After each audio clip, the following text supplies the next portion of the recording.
kwamba nitahifadhi. Tugenekereje mukomeje mukurikira amakuru ariko agezweho akakanya ubu turi muri Tanzania. Iri ni irahira ry'umukuru w'igihugu cya Tanzania uherutse kwiyamamaza ejo hashize. Ibyanze abaturage babyanze, no kuvuga ngo nubwo byakomeje kugenda bigorana ariko byarangiye yiyamamaje. No kuvuga ngo yagize amanota 98 kwijana. Rero yaraje mu gihe cyo ubu ari mu gihe kirahira nkuko uri gukomeza ubikurikira. So rero n'abatindiye muragenda mukomeza amashusho, muragenda mukomeza mukurikira amashusho imbere yanyu.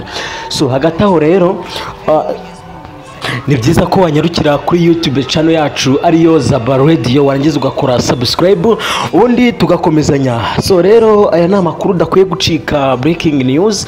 So reka mbashyiremo amajwi mukomeze mukurikira kugira ngo namwe mwiyumvire. Jamhuri ya Muungano wa Tanzania.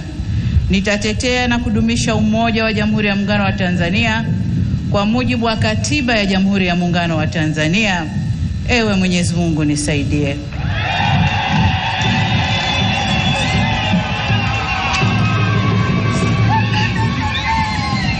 Mheshimiwa wageni waalikwa, ndugu wananchi, mabibi na mabwana, tayari Mheshimiwa Rais wa Jamhuri ya Muungano wa Tanzania na Amiri Jeshi Mkuu ameshakula kiapo na sasa anasaini